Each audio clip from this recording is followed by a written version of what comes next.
Welcome back to another episode of the HU Flow podcast, presented to you by HU Enrichment. As always, for your host, this time around, it's me, Steven. And today, for our guest, we have another alumni from Harrisburg University, and her name is Sam. Sam, what is going Hey, on, man? how are ya? Doing great, man. Can't complain. How about yourself? Doing good. Doing good. I had a long day. I've been up since 5 a.m. Damn. So it's been good. Hey, we in the same page on that, but I respect the grind. So Sam, so let's get first started by getting people to know you a little bit. So first, since you're alumni, what year did you graduate and what did you major in? Okay, so I graduated in May 2020. That year made history. And I majored in biotechnology, general. Okay. So for those at home, could you give us like a basic idea of what biotechnology is? So I feel like the textbook definition of biotech. Did you say bio or just bio? What? Well, basically your major in a nutshell. Yeah, It's extensive. biotechnology is the manipulation of living organisms to make life better or more beneficial living wise. And that can sound pretty intimidating and scary, but it's really just like, you can, well, this is going to get into the reason I picked biotech. Is because I feel like it is a web in a way of connecting all the different sciences, because you can get into plant biology, you can get into bacteria, you can get into fungi, you can get into ecosystems, you can get into you know uh, DNA analysis with PCR, gene editing, um, you know all that and a bag of chips really with that major, because and also with all the classes I took, it was just integrated sciences, So I got a well-rounded view of the sciences with biotech. Okay, respect. So let's start at the very beginning before we hop into the college adventures you had. Because I mean, as for those at home, also I'm a class of 2020 graduate as well, along with Sam. So I Woo. know. So we had similar adventures, but different vibes. So let's talk about. So Sam, correct me if I'm wrong. You're from the city of brotherly love, correct? Yup. Of course, you know the vibes. You're from Philly, people. Yes, that's what I mean by it. City of brotherly love. Well, and now sisterly love. Gotta add that in. That's Yeah. official now. So tell me a little bit about life growing up in Philly. How was that for you? um, Pretty typical for Philadelphia. I grew up in Northeast Philly, and you know, uh,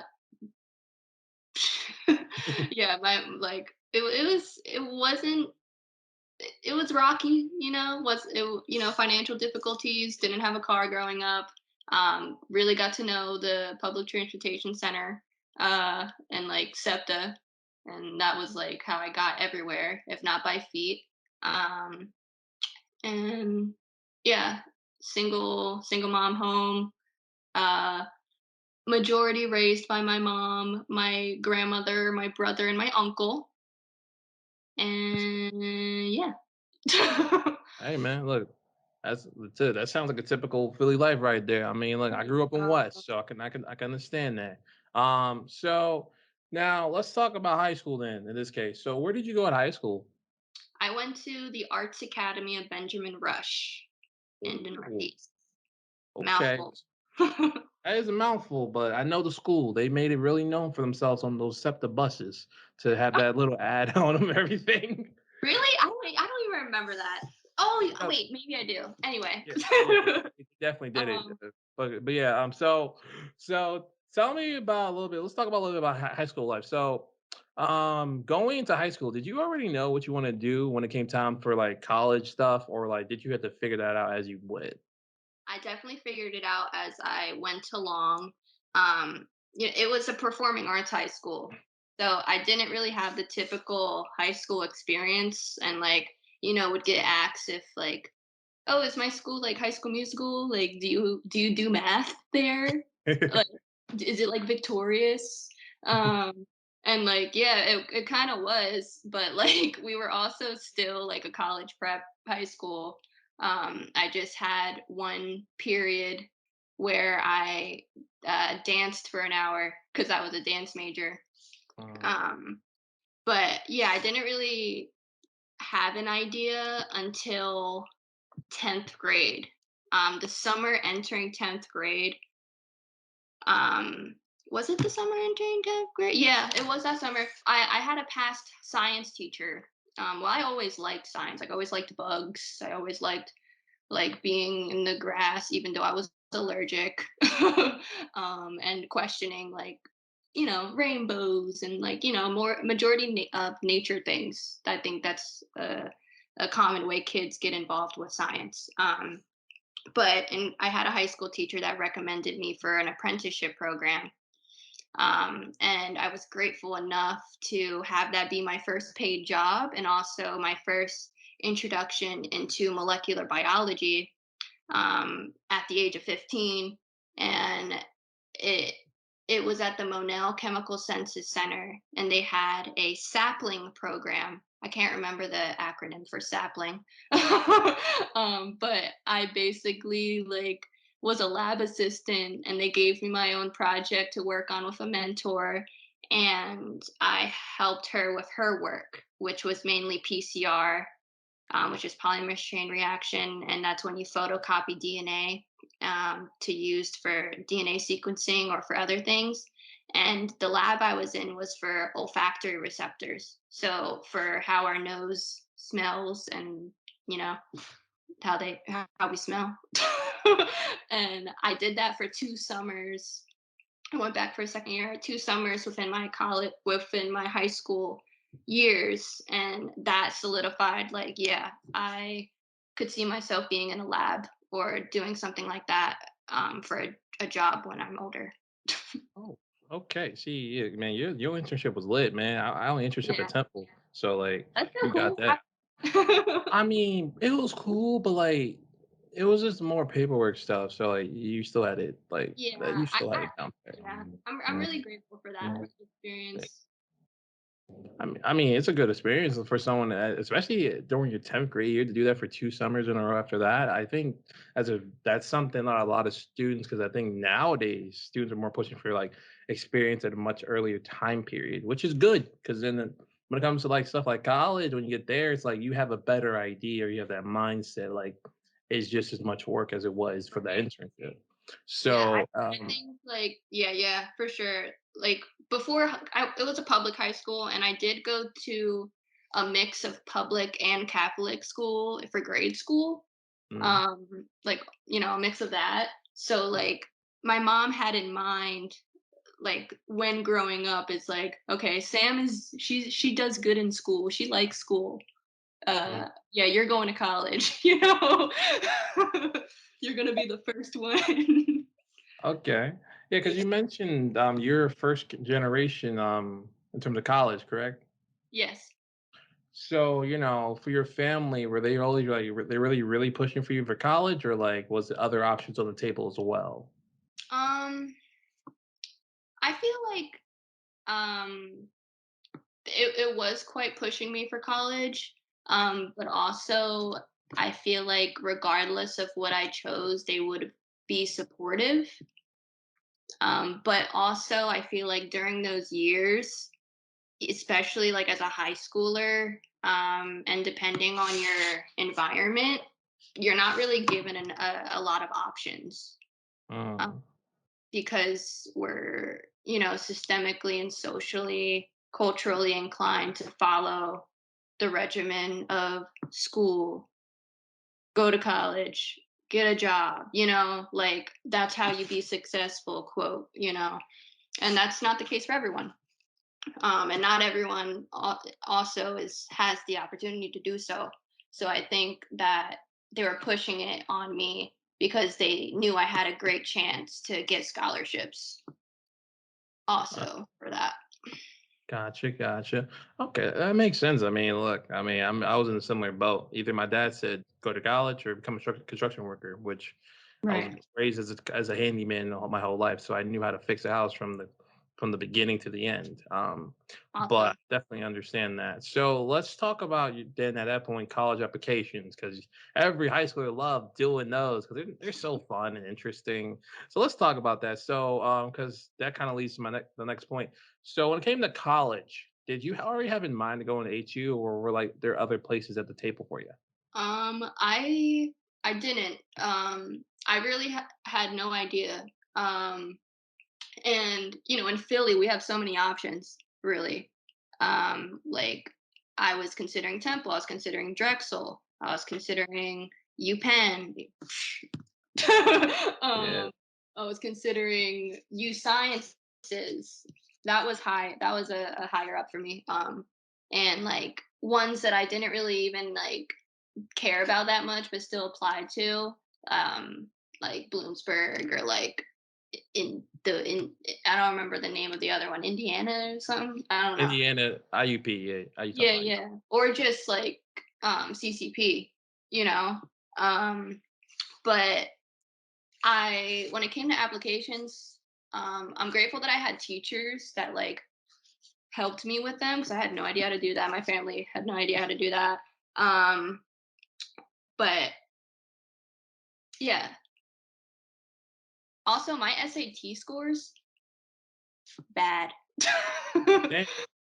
So they were bad. So that was already like setting my expectations kind of low to get into like, Drexel or whatever.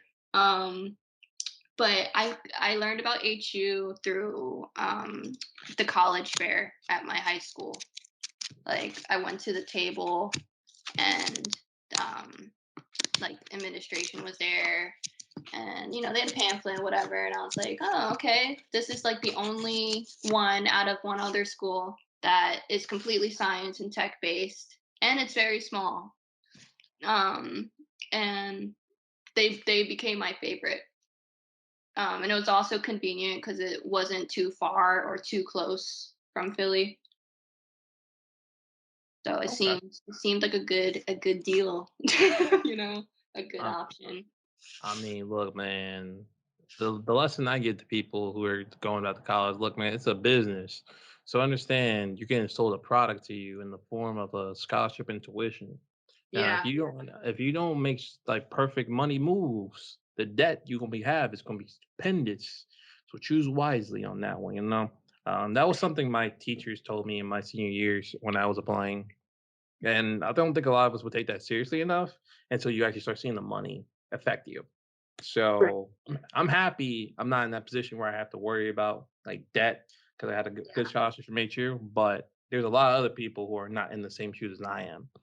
Right. So I still I, think I still think even like 4 years after, I'm not too familiar with like how things go now. With I don't know if it's like the same with like applying and how like HU's statistics are different or their enrollment is different anyway. I have no idea, but I still feel like they're a great choice.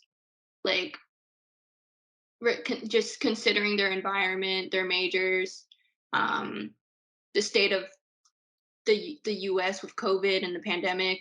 Um, yeah, oh yeah, I I'm think you're not wrong glad with that. that I chose HU. Hey man, I think and also you think you're not wrong with like saying the things you're saying about HU in terms of that aspect because a Right, lot of colleges, I mean, hell, you talked about SAT and ACTs, bro. They don't even count that for most of the major colleges anymore because of COVID. So like, lucky right, break for a lot of people right now. But back in our time, yeah, bro, that they need that. They need that. They don't need my 10 well, 1,000 score from SAT. They don't need that right now. But right. they And I they took need it some other. twice. I took it twice, Oh, and my English and my math scores like switched, and I somehow got the same exact score. bro. Okay, see, look. So They like told the first me, time I did bad, where I did worse in math, and then the second time I did like better in math, but like still with the English score, it like was like the same or like 1 point difference, and I was like, bro. What? Dude, it nah, was so bro. bizarre, and I'm like, there has to be other students in that same boat, cause That happened to me with my ACTs, but like I was like, well, I gotta take it a second time. I thought, isn't that illegal? But they were like, nah, you good. And then I took that, and then my overall score changed. And I'm like, bro, I had a better one the first time around. This is bull. But Right. like, Yeah. I live with it because this is like, all right, man, I still got to all my schools, but that money was the difference. But also academics, like academics for money, but then I have to think about long term. So that's how I was. Right. But for you, you found HU through college fair, and then after some of the muling, obviously you picked HU. And Mhm. then let's talk about that transition. So fresh off of graduation, now you're a freshman in HU. How was that first year for you? It was pretty exciting. Um, I was excited to, even though like I had a roommate who I still love and cherish. um, I was excited to have my own room and like own space and meet new people. Um, and at the time, I was a part of. I don't. I it kind of just disintegrated during our years there, but I was accepted into the fellowship program. Oh yeah, Um, so I like got to campus um like a few days earlier with like a small group of people than the rest of the class, like the rest of HU. So like I got to meet them first and do like all those icebreaker stuff. So it was kind of nice like going into other classes and seeing familiar faces I already knew because I met them a few days prior. And also like how HU and like student services um, puts the connection leader uh, experience on us. I did meet people that way, and that goes sideways and backwards with all that with maintaining those relationships. But mm. I think it's cool. It could seem lame. I can understand how it can seem lame to high schoolers coming to college and like they're making us do friendship uh exercises. But like I was a connection leader for like two years, and I wanted to aid students in that experience of like um get like their time at HU, making it fun and like giving them advice and stuff. So I didn't really have a close relationship with my connection leader, but this is what it is. Yeah, I think it is what it is. I didn't even have one because I was at the Philly campus my freshman year, so I ain't Right. have one. I'll give it a buck. But like, I did have a close relationship with my classmates, who transferred up here after our freshman year. Mhm. So that was definitely a plus. But Yeah, but yeah, my first year was I got involved with SGA pretty immediately, and I was head of events council in my freshman year. So with that made me meet new people, and also since my roommate was older than me, I was really close with a lot of people who were going to graduate soon. So, you know, I mean, dude, you sound like Joshua Reese right there. He was like that with us. But yeah, but I mean, I think it's also. But the thing is, you had a roommate who was older. Like, this gonna happen regardless. right. And Which um, Which was actually really great, because she gave me a lot of advice, and she already been through her freshman year, like, and I don't remember. She might have been a sophomore when I was a junior when I was a freshman. you talking about your roommate? Yeah, Your, oh, yeah, I know you talking. my first roommate. I went through like two different roommates. I was only in dorms for my first 2 years. Yeah, are you talking about the one you had when you was in ROM? Yeah, Renasia. Yeah, I remember the raid. I would not forget about her. There's no shot. I I'm like, know. Hell. there's no shot. Yeah, I know her. She cool people. Yeah. Okay. So you see, you had that. I think about like I was saying, like since you had like an older roommate, that knew the way. Like you had a good introduction into not just the school but the area itself because they've been there. Yeah. They love the struggles. Um. So you also talked about freshman year. You got involved in SGA from early start. And for those at home, SGA stands for Student Government Association. It's just basically the place where clubs, they go get their bases the voices heard in a nutshell. People like Sam work to basically play that middleman between the higher ups and students, so things get done and results are shown. So let's talk about that a little bit. So Sam, you did SGA pretty much your whole most of your time here at HU. So Yeah. how was that for you? What were some of the things you did? What were some things you learned from it? So with SGA, I was involved all 4 years. I did take less responsibility my fourth year, mainly because there was a lot of going on with work and school, and just had to focus on myself. Mm, A lot of things to juggle that year. But for yeah, so I was in started with events committee, moved up to vice president, became president, and then stepped down to treasurer. And within SGA, it was cool to like create events and like try to do things like the students would enjoy for their free time, whether that was like trips outside of like to the like haunted hayride situation, ski trip, or like creating like the fall festival, which is just like food and like the clubs do activities, and you know it's up to the students if they want to engage with all that, um, which is cool. But it's nice that there's an option to do so, which creates opportunities for students to create memories.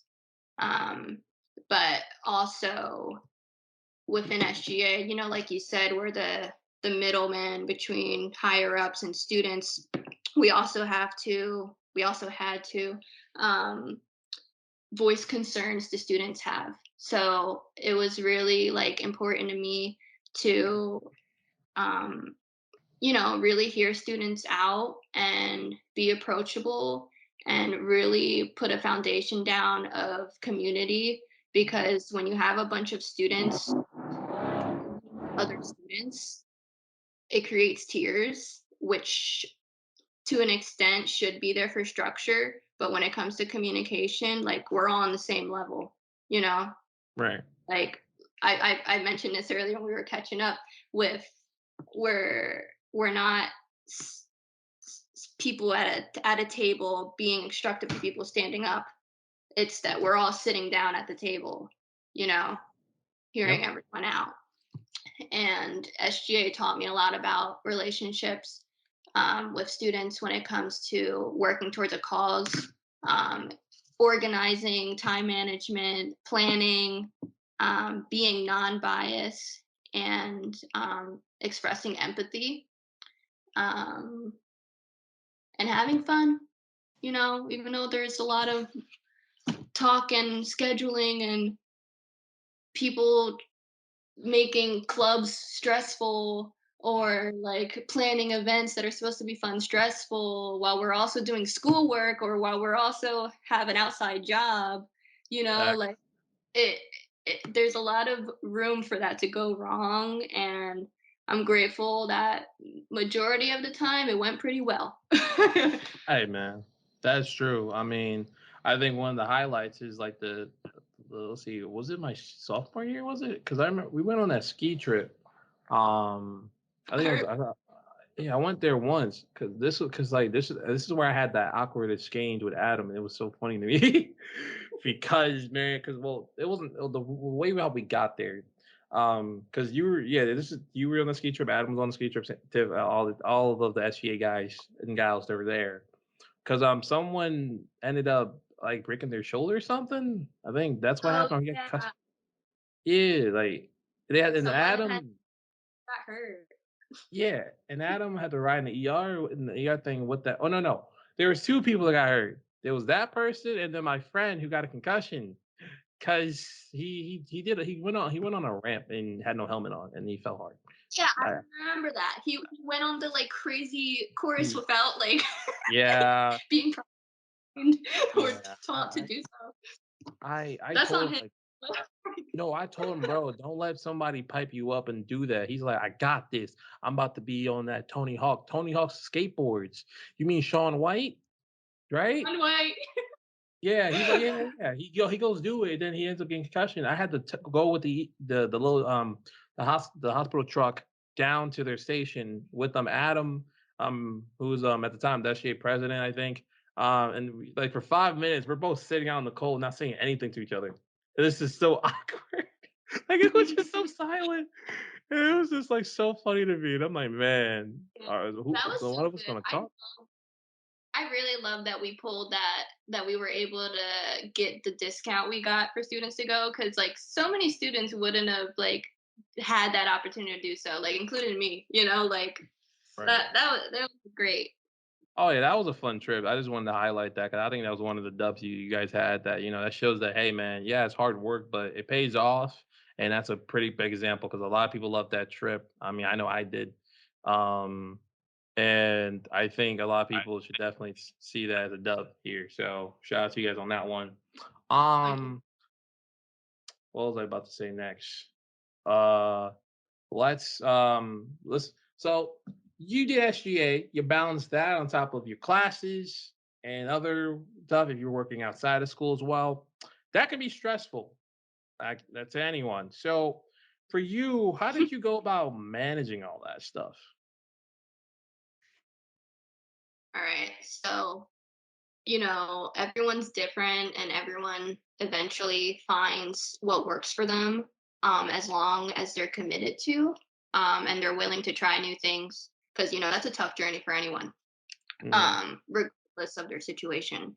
And I so me personally, but for the people who don't know me, I'm a I'm a pretty creative person. I love writing poetry. I love painting.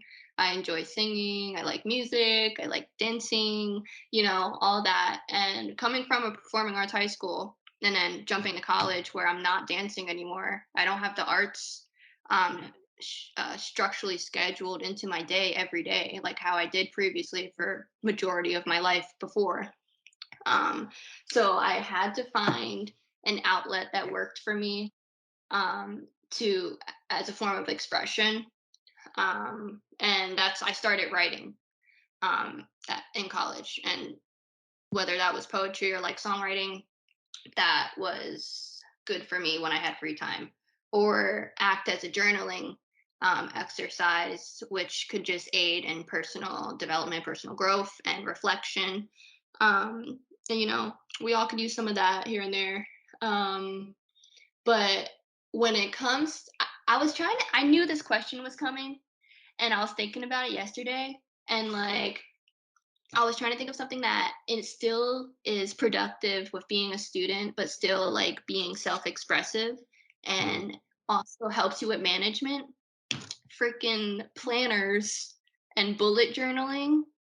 I, man, other students know I took my planner fairly seriously in the way of personalizing it.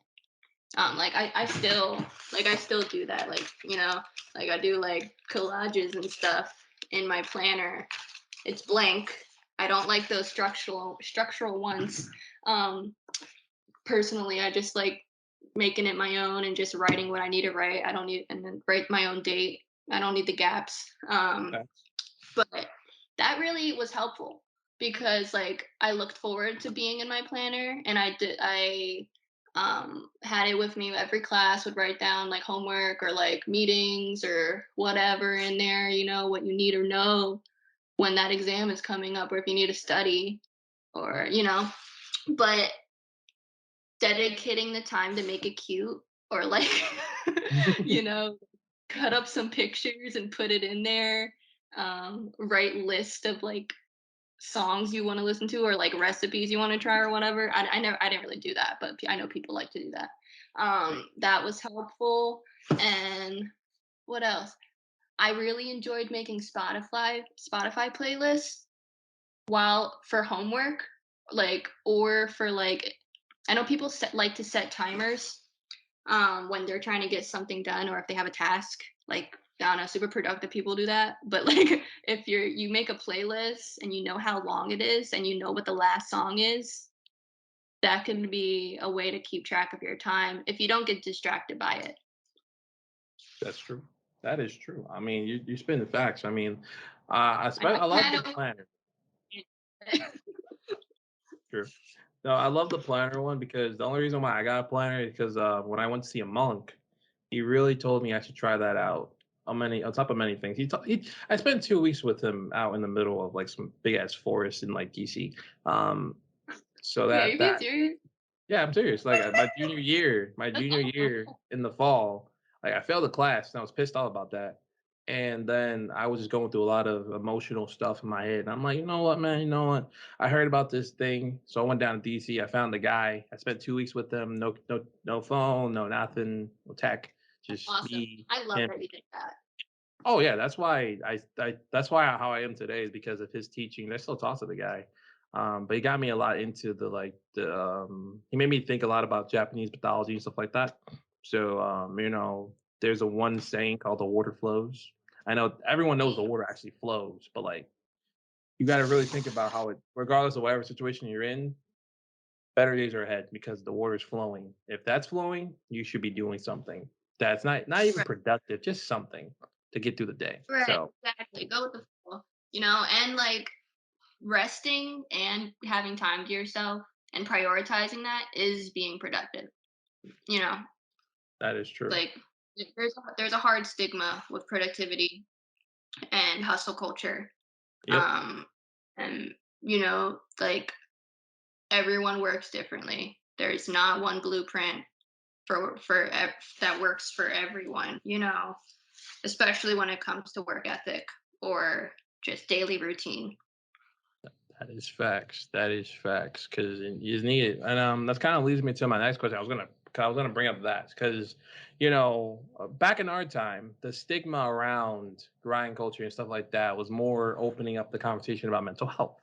A lot of people were slowly starting to become not even just on like a college scale, but like on a national scale. The conversation is going to be more open. Nowadays we have people in sports, like in the sports world, that are opening up about their mental health issues because normally they'll be told like, yeah, man, nah, you're a baby for that, all that stuff, but you're not. You're a human. Everyone has the moments. So I wanted to talk to you about your struggles with mental health in college. Like, did you ever have any of those situations? And if so, how did you go about tackling it? Absolutely, I had those situations. There's a lot of self responsibility. And I didn't yes, I had like support and like people who care about me and such. Grateful for that, but I also like wasn't one. I still am, and I'm working through it. One, not to reach out for help, Mm. because of just behaviors that I've developed through childhood and like throughout young adulthood. That still impact or influence how I go about prioritizing myself or go about resolving solutions that have to do with my own issues or problems. Because, like, I can give someone else advice, I can mentor other students, but like when it comes down to me, am I focusing on myself? That's or like whatever. But how I got a hang of that, especially my senior year, was really rough, and like people could see it. Professors talked to me about it because it was really bad with me. Just I wasn't well nourished and I wasn't giving myself enough rest. I wasn't well, mainly because I was struggling with a class and also just juggling schoolwork. I had an internship at the school, and I also was working part time at a restaurant, and also doing art stuff, personal art stuff within the Harrisburg community. So there was a lot going on, and I think I was experiencing overstimulation and just like neglecting my needs, just get things done. And I did like take the L and like because I was like putting certain things first or like prioritizing things that I could balance if I really could. If I really like not because I was trying really hard, if I took a different avenue or maybe one I didn't know of. But I did use the counseling services at HU for like I think half of a semester, and that was helpful to an extent. Because it's up to yourself to like actually do the work. But I think it's just being present with yourself and really taking the time to see what works for you and what you like to do, not what you're being told to do because other people say it's good for you. It's finding what you like to do and being committed to that, whether that's spent having a little more personal time in the morning, to eat, meal prepping, planning your meals, making sure I'm like eating, and not just like focusing on whatever, um, deadlines, making sure that I'm like, even though I'm so tired, like, you know, I'm doing my homework, but still communicating that happening to you. Like I communicated to my professors that I was going through that, and majority of them were pretty fairly reasonable, um, with deadlines or that such. You just have to be open to vulnerability and accepting what you're going through and like know that it's completely normal and that like there's so many other people that feel that way, and there's people there to support you if you ask, because if you don't, you're suffering by yourself. you know I mean, you're not wrong, Chief. You're not wrong. You're spitting facts. So I definitely agree with you on that. And for those watching this video or listening to the podcast on Spotify or Anchor FM, know that down below and rather in the description of the episode title or anywhere on the page, you can find some mental health resources that you can try out. So we encourage that. If you need some help, please check out the links below. I definitely, you be here at HU Enrichment definitely want you to take time for your own health. And we also appreciate you just on top of that to listening to that episode and join the podcast. Um, so let's bring in to the next question I had for you, because we've been talking a lot about your college years, talked about your SGA, your mental health, all that stuff.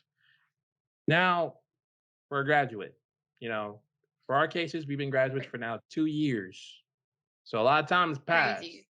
It is very crazy. So, you know, for you, because you've done a lot of cool things, I wanted to acknowledge that, discuss a little bit about the stuff you did with the farm. So, could you explain to the folks at home what you did that involved this lovely little farm, little life you lived Yeah, for a the stuff while? I did with the farm. Sure. So yeah, we graduated May 2020, and then make it all the way to September. Felt like 5 years. I moved out of I moved out of Harrisburg in September, and my partner and I decided to, you know, take the risk. We're in the pandemic.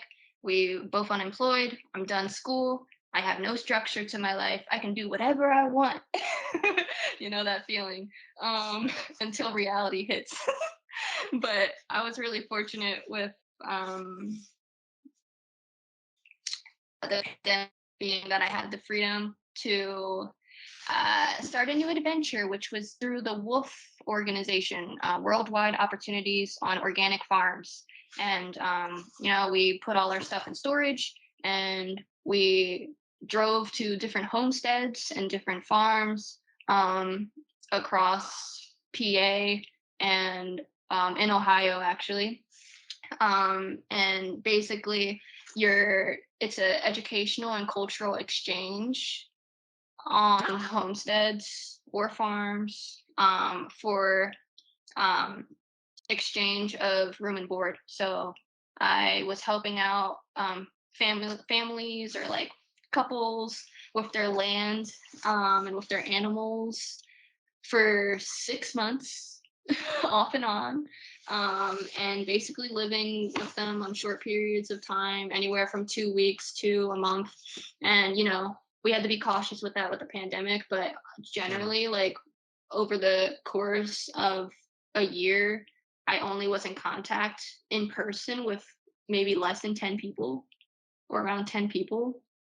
And like, so like for 3 months, I only really engaged with like 4 people. But like, yeah, on these farms, I was learning things that like I never thought I would have the opportunity to do so, and more life skills that I didn't have access to growing up. Um, and all that could range from learning how to garden, farming, um, food relationships with the land, our relationship with the land, when it comes to ecosystems and like maintaining sustainable environments organically. I got to work with horses and cows, one cow, one horse, a few pigs, several goats, um, and paint buildings, paint small structures, learn how to work power tools and like build things. Um, and it was a lot of fun. And then, I got to share a lot of my passion for food and healthy living, um, mushroom farming, and arts too. I got to like paint stuff for people to use in their gardens and in their home. So that was very cool. Okay. I mean, look, man, it sounds like your high school life caught up to you. It's like, yeah, man, welcome back. Here we are doing all these fun things that you can incorporate Right. stuff you learned in high school into your current life. And it sounds like you're having a ball. Um, Thank you. It was really fun, but it was like, like hard work. Like obviously it's not like a paid job, but it was like, I'm in the mud, I'm in the dirt, I have shovels, I have pitchforks, I'm in the hay. Like and like waking up to do so, it was a great experience. And I'm happy to incorporate that into my life now too. oh, one of my last question I'll ask you is kind of more of on the spectrum of this social in general, like, there's social trends and stuff like that. So in college, it happens. And wherever, however big or small college is, you're going to have that difficulty of making friends or trying to just be social, right? But when you Right. get to a point, you're gonna have your little cliques or stuff like that. So you every time you got a guest on the podcast who can relate, we usually like to ask them like their thoughts on when people ask you about clicks, like what is your opinions on them? Mm.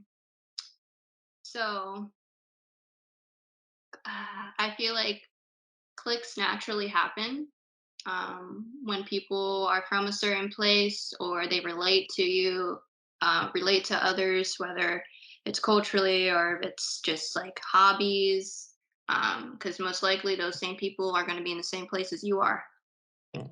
or you're just going to have easier discussion.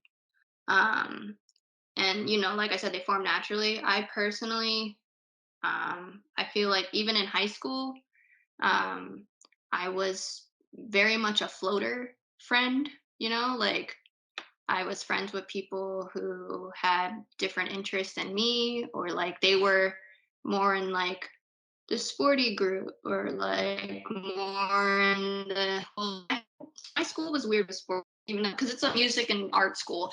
So I'm not, I'm just drawing like classic high school examples right now. But like, um, like, I think click young people gain relationships value when it comes to personal levels if things are healthy, if there's no like I don't know, bullying or like false friendships or judging, all that crap that young people deal with and older people. But I think they helps people develop their interests and connect with people and get to know people, but also you shouldn't be closed-minded to people different than you. You shouldn't feel better or worse than others because they have different interests than you, because they have a different lifestyle than you.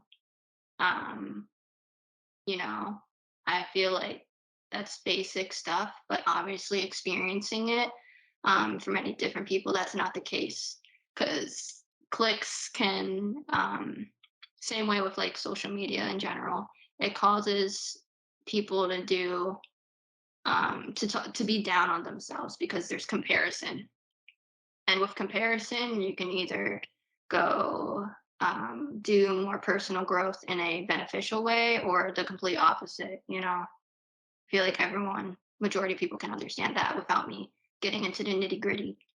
But yeah, so they happen naturally. You can't really avoid them sometimes, but you shouldn't s- force yourself to stay somewhere when you have other options and there's other people out there.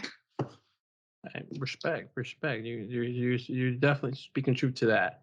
And my last two questions are just centered around how typically most people end their stuff with advice, but in two different perspectives. So first, what advice would you give to your freshman self, and also what advice would you give to those who are transitioning to college, especially during these unusual times we have right now? Well, um, to I'm not gonna do myself yet. To the general high schoolers transitioning into college, especially during this time, it is very natural and expected to be concerned, to be worried, and to feel scared. Um, because every day, like, we have no idea what the heck's going on. Like, as much as we can, like, hope and like feel stable within our own personal situations, like the outside forces we have no control over. We have no control over, we got to accept that and know that, like, just focus on what you want to do and not necessarily the long term. Be present, be like, you know, respectfully and realistically uh, hopeful and optimistic.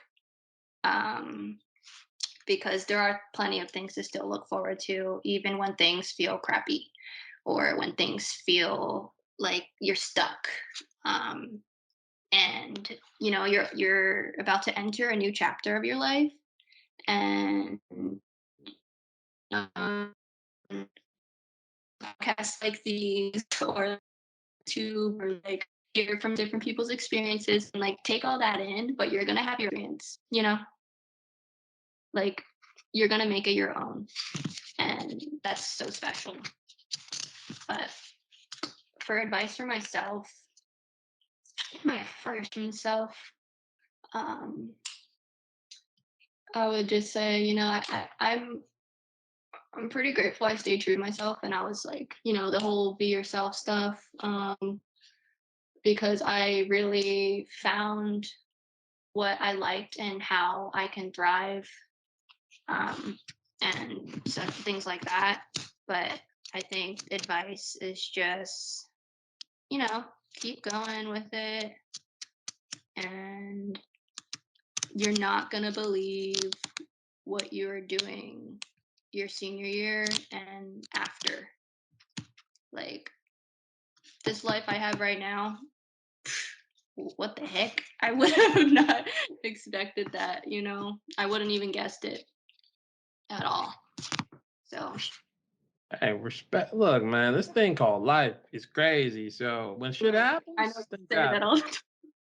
It's like there's a bunch of cliche stuff when it comes to talking about high school and talking about college, but like a lot of the cliches are cliches because they happen, you know, and like yeah, obviously like things evolve with time and things are different, and there's a lot of like different topics now that should be prioritized and like weren't before, when it comes to just like social things. um yeah, within the states, but we gotta keep going with it.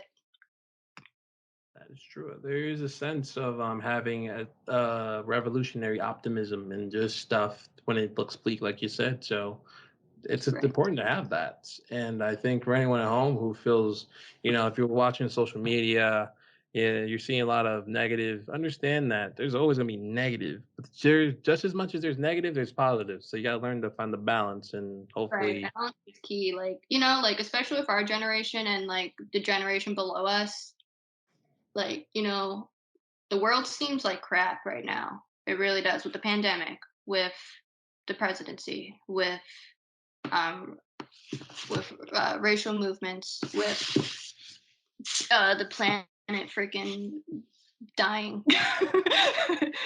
Like there's so much stuff that makes us makes people think like, wow, like I'm really entering the future, and we don't know what it's gonna look like, and it kind of seems like it's gonna be bad.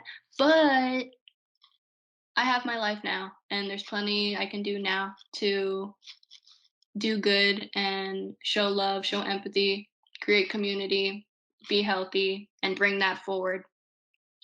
And so the stuff that's coming up now and's been neglected in the past history won't be neglected further because there's going to be new people running, new people who are considering what we're going through because we are the future.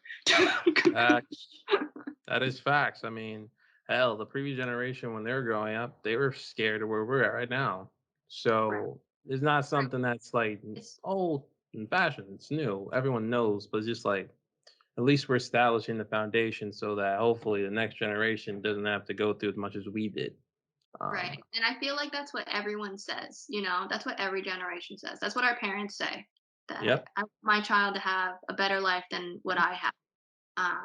But when that definition of better than what I had changes. Like there's so many new factors that evolve with time. So True. I mean, yeah. technology, that's the biggest one that's evolved with time. Technology. So being able to do this stuff like hey you wouldn't be able to do this in the 80s and 90s. This was still being a thing for just tv just shows in general, but now everyone can do it. So hell, maybe a decade later it'll be a whole new different form of podcast stuff. So it's definitely Yeah. exciting to see. Yeah. um and I'm definitely happy to just be able to wake up every day, be like, okay, let's go start the day, because there's not a lot of Yeah. people who can do it right now. Right. What a gift. What a gift. Indeed, indeed. But to wrap things up, first want to say thank you to Sam for coming onto the podcast. You've given the people of HU Flow a lot of sensational things to think about and also just know about in terms of your life, and also just some future advice stuff to people should know if they're heading into a college lifestyle and learning how to balance all that stuff. So I just want to say thank you for coming on. I greatly appreciate you. Thank you for having me. It's lovely catching up with you. I haven't spoke to you in a very long time. It's uh, very true. It's hopefully I didn't ramble too much. I tried to get my thoughts straight, and hopefully things came out. Then You're who good, take man. whatever from them. You're good. Yeah, we appreciate you having us on. And for everyone watching, thank you for watching. If you're listening to this on Spotify or Anchor FM, thank you. We appreciate that. Be sure to also check us out on Anchor FM and Spotify to listen to the full audio podcast episode. Because then, if you need to take it on the way, we got you covered through them. Anyways, for HU Flow, my name's Steven. Thank you for watching. That was Sam, for today's guest. Thank you Bye. again, as always, and we will see you next time. Laters.